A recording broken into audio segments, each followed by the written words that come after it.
I'm gonna pretend I didn't hear what I clearly just heard.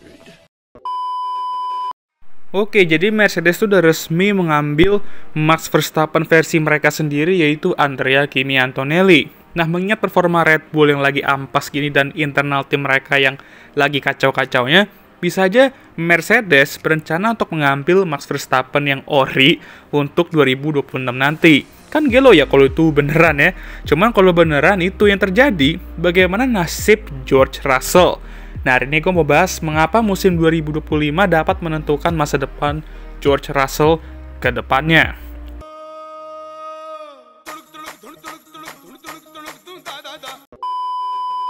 Hadirnya Kimi Antonelli ke Mercedes ini benar-benar menciptakan hype yang gede.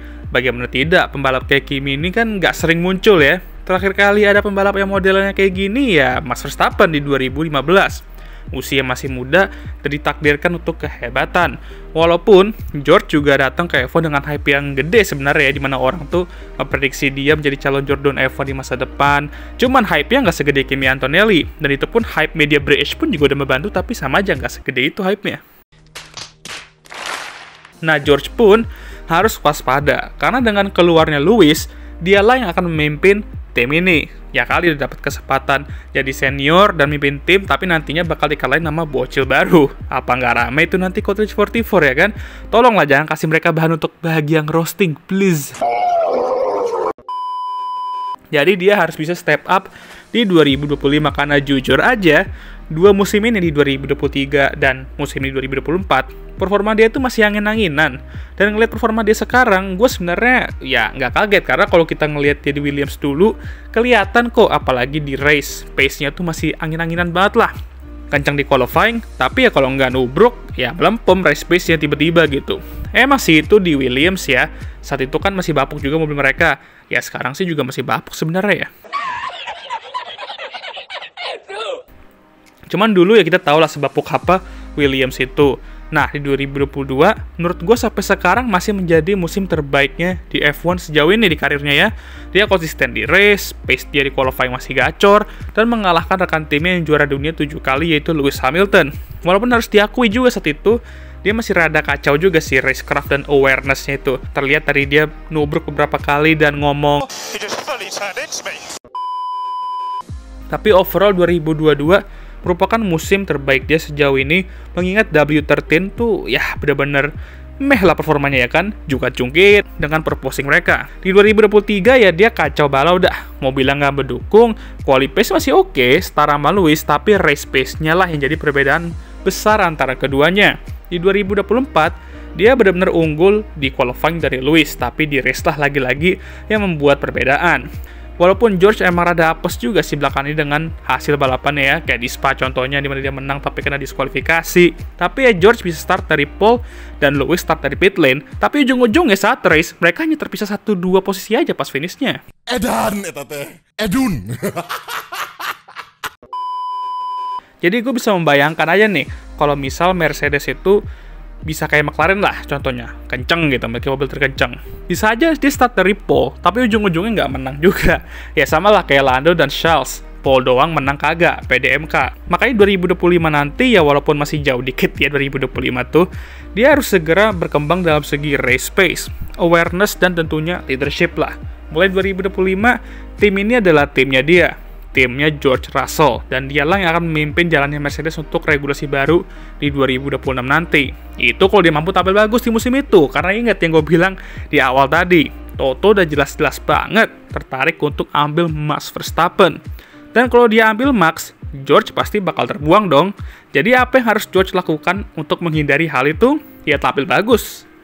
Mendorong performa mobil Mercedes itu nanti 2025 di titik dimana melampaui target lah. Pastinya juga mengungguli Kimi Antonelli, jadi jangan sampai Kimi nanti yang mengambil spotlight-nya.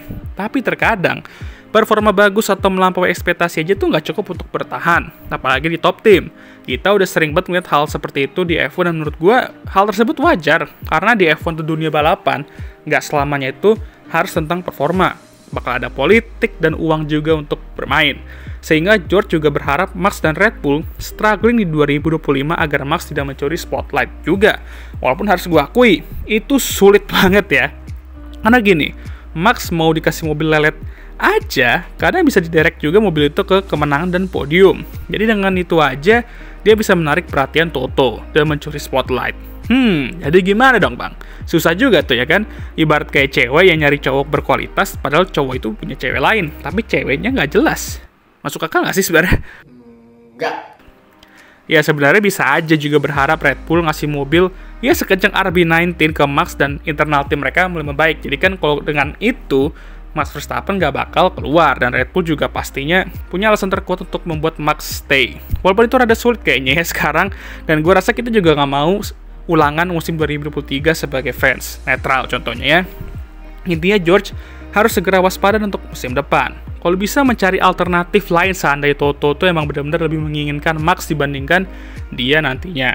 Bisa aja pindah ke Red Bull jadi saling tukeran, atau mencoba menarik perhatian tim kayak Aston Martin seandainya Nando nggak puas sama mereka, atau miracle-nya Lance Stroll nggak diperpanjang, atau ya sorry to say pindah ke tim papan bawah. Intinya, gue harap dia nggak di-kick lah sama Mercedes. Walaupun kalau seorang Max Verstappen mau join tim lu, ya lu nggak mungkin nolak juga ya kan? Apalagi performanya masih gacor gini, dan secara marketing juga gokil. Untuk brand Mercedes memiliki seorang 3 kali atau soon 4 kali Jordan, kita nggak tahu ya. Iya, Max Verstappen juga bisa jadi sales loh BTW ya.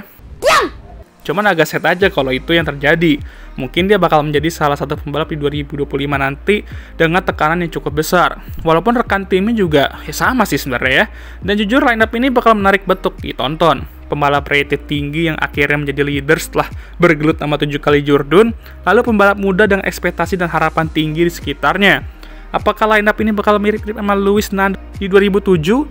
Atau malah nasibnya bakal sama kayak Nando Jensen di zaman McLaren Honda dulu? Jangan so iya deh. Kalau Max beneran diambil oleh Mercedes, ada 2 hal yang mereka harus waspadai nantinya. Yang pertama ya udah jelas, Jos Verstappen. Kalau udah suatu hal nggak berjalan dengan baik untuk anaknya ya ini orang bakal ngoceh pasti kayak di Red Bull sekarang, dan pusing juga dengerin ocehannya ya kan. Jadi itu harus mereka atur juga biar beliau tuh nggak bikin pusing. Ya dimana kalau udah ada masalah kan pasti pusingin juga dong. Yang kedua ya Colt LH44. Ngamuk mereka pasti melihat musuh abadi mereka masuk ke tim atau mantan tim bentar lagi ya dari pembalap idola mereka nantinya. Walaupun ya gue rasa mereka lebih prefer Max ke Mercedes dibandingkan Lando ke Mercedes ya kan. Dan lebih baik hal yang kedua ini dihiraukan aja sih sebenarnya. Oke lah, sekian video kali ini. Gimana menurut kalian? Jangan lupa like, subscribe, dan share video. Dan jangan lupa juga untuk menyalakan notifikasi agar kalian semua tahu ketika gue ngupload video baru. Jangan lupa juga untuk follow Instagram gue. Oke, sudah lelah. Video ini akan ditutup oleh I'm Emma Watson. Thank you for watching.